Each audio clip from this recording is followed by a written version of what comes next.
I want to keep one, right? They always want to keep one. I understand that, but, we have a limit here. Now, you can get to have 3 animals, but the 3 animals that you have to have all have to be fixed. Okay.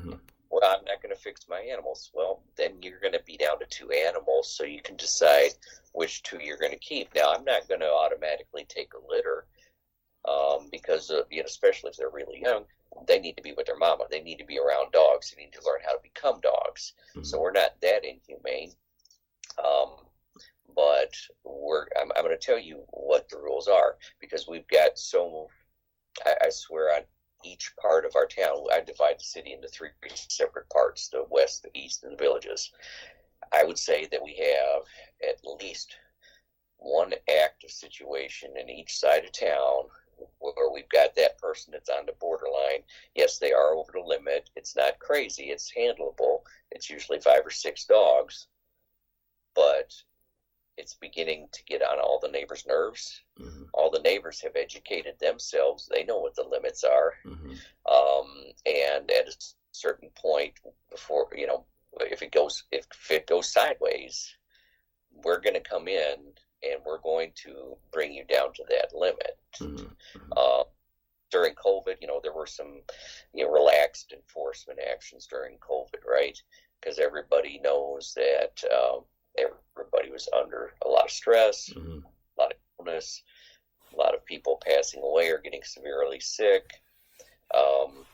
Having pets in the house helps people de-stress, relax. They're part of the family. But now, coming out of COVID, listen, we're back to the old ball game here. Yeah, people had to, move out of their homes and with their parents, and now mom and dad had 2 dogs. They got 2 dogs. Well, you've had a year or 2 of us being a little relaxed about it. We got to do something here. Okay, now's the time we got to move down the road of compliance.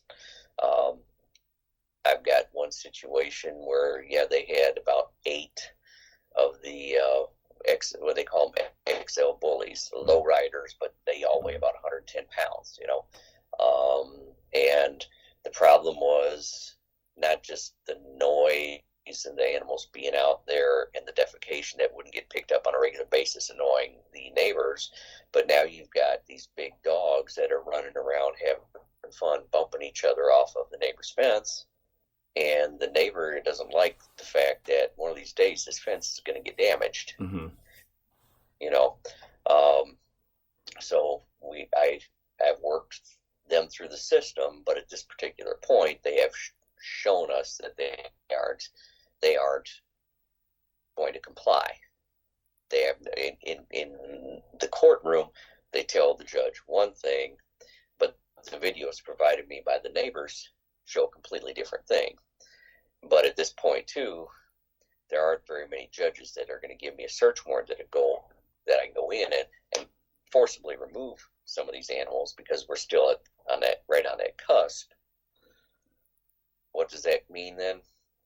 Well, the education involved here is monetary. It's going to be ticketing and regular ticketing until you either come into compliance or you prove to me that everything's under control. So I got a lot of flack, and AKA when I was down in Georgia as Lord Vader, I got a lot of flack. They're like, you just arrest people and throw people in jail, and you just cite everybody like that. Don't get it twisted, Q. And I say the mantra again. I will educate you if possible. I will investigate you, and my thing is eliminate the fucking problem. Right. And this is a problem, and and I'll say this, and I'm not a political guy, not a religious guy. I don't go this like that. That's enough conversation. I'm a steward of my community. I'm a servant to the taxpayers in my municipality. Meaning, if I go out there's certain rules of the ordinance I must enforce. And matter of fact, okay, the title was How to Educate a Responsible Pet Owner. Better yet, how do you enforce, man? No. That's going to be another conversation. We're going to come back on that. We're going to come back on that because I think that's a good title. I'm going to come back on that. Me and Dan was talking the other day, and me and Dustin was talking. It's very difficult to enforce now because things are, and y'all can come at me, y'all can hate me, y'all can talk about me. You know, I say it all the time. Things are extremely liberal, and everybody wants to like, well, you don't have to do that. You don't have to do that. Or, this person, I'm like, stop. The law is this and this and this. And if it's a weird law, if it's really weird, okay, maybe it needs to be changed. But if it's like, keep your dog on a damn leash, son. Right. Restrain your dog on your property, son. Make sure your animal has rabies shots. We talking, Q. This is fundamentals of having, and I'm sorry, being a what? Responsible pet owner. Okay? Correct. I can't defer or differ from that. And again, where I was to where I am now, where I was, I would light your ass up every day on Sunday. Could have been a Thursday, okay? Q, I used to pass out tickets, right? Like I was in the club making it rain, okay? I was out there like this. Yo, I come out there, yo. All right, no gold teeth, but I have my mouthpiece in case they want to get froggy. Real talk, real story. And I'm like this. Hey, here you go. There's like, how much it's going to cost? About $3,000. It's up to the judge to walk that back. We have maximum, Correct. we have standard, and we have minimum. I'm a maximum guy. I don't understand how to spell minimum. Maximus. I am all gladiator past tense, when I went out. I will try my best to educate you now so we don't have to go there and crack you over the head with a citation. I don't have to crack. Now, I want to give you a warning for the record. I want to give you a warning. That's going to happen. But I'm like, how do I get it through your thick skull, your tough skin that you fucking up, okay? And help. I want to help you not fuck up no more. Help me, and Q, help me understand how to make sure they do the right thing. Go ahead. I digress. No, you're right. And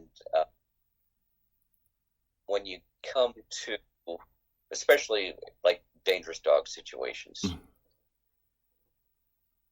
I'm finding more and more that the judges are a little less likely, unless there's a fatality or a severe mauling, the judges are less and less likely to deem the animal vicious in a court of law. Y'all hate us? Y'all hate us, right? This is him talking. Okay, go ahead. I'm sorry. And, it depends on where you are. I mean, I know like for the city of Aurora, we have 4 different counties that we're a part of. So that's 4 different state's attorney's office, okay? 4 different courts that we have to deal with here. And, in the state's attorney's office, they're going to prioritize, animal control cases, murder, drugs, what have you. We're usually way down there at the bottom unless it's a high profile situation. Mm-hmm. And so I really, really work hard to, when we come across a situation, to educate the person. A lot of times people will call and say, well, there's an animal acting aggressively out here right now. Okay, how is it acting aggressively? Mm-hmm. Well, they can't tell you. And 60% of the time the dog isn't acting aggressively. The person calling may be afraid of dogs, and that's legitimate. I used to be afraid of dogs too. I completely get it. It may just be a situation where you want to go outside, but there's a dog outside in your yard. You don't like dogs, so I'm going to do what I can to make you supposedly respond faster and more emphatically. Mm. Okay. Everybody wants to be anonymous. Mm. Okay. Everybody wants to be anonymous. That's fine. But you know what? If I have to come back and speak to you about the situation that you want me to do something about, I need to know who you are and where you're coming from. Because if I know, say it's just a barking complaint, but you tell me that, I'm sorry, I work third shift, so I sleep the odd hours. When everybody else is awake, I'm asleep, and this is really annoying me. Mm-hmm. And I've tried to tell them something. It hasn't worked out. I need to get my sleep. Okay, I get it. Then I can take that conversation in a different direction. I try to tell the people in my office when people call in about, say, a barking complaint, that they need to give a date and a time when it happens. They need to be extremely specific, because if I'm going to walk in front of a judge with an accusation and something like that, that's what the courts expect. That's what my state's attorney's going to expect. That, I want a date, a time, place, who, what, where, when, why, and how. We want all that stuff.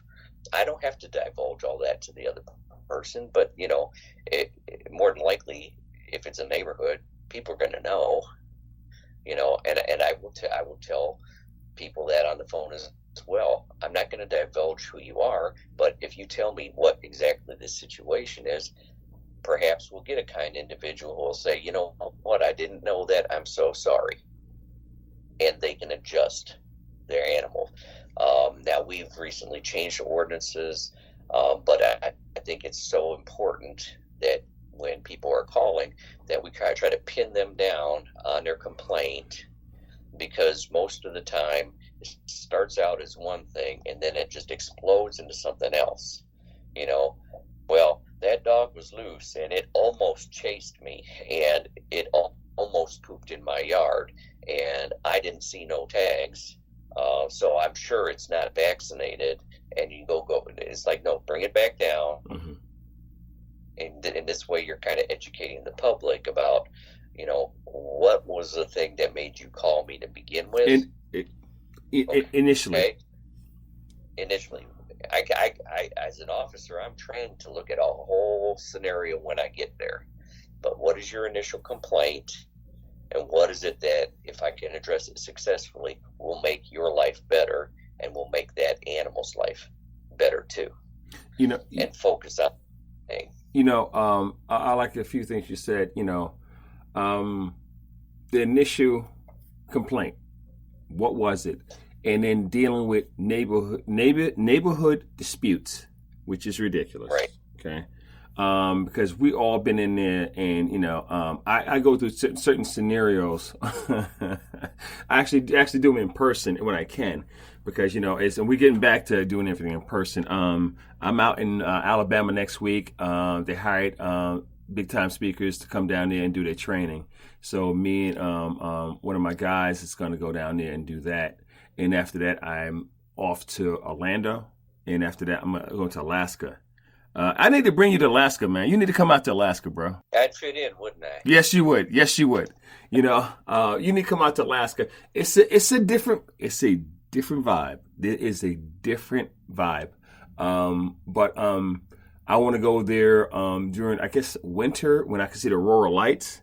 So I'm trying to work on that, because every time I go, it's between April and May, and the lights are not showing like that. Or I'm not way up with Fairbanks or something like that, because I'm going to Anchorage again. This is my third time up there. I enjoy it. They pay for me to come up there. I'll see a few people from NACA, other people like that. I mean, it's a good spot. But trying your best to have people comply and be nice, boy, it is a trip, because sometimes all they want to do is argue, and I'm like, right. Stop. We're trying to make this better. Stop. But I can't say shut up for the most part. Okay. And this, because I'm speaking to a large audience, whoever listens, stuff like that. And one thing I learned about the podcast, it is not regional, it's fucking global. So I have to make sure I do my due diligence to make sure I don't create bad habits for anybody. Because I can. Q, I can. But when I come out and everything, and this representation of me, I'm very extremely calm. And it freaks people out, because like, you okay? I'm like, I'm good. I'm Q. I'm like, I'm good. The old me, oh my goodness. Sometimes I look at, and I have video of me, because I wear body cam forever. I have video of me going on scene. Oh my goodness. And it's I can teach a class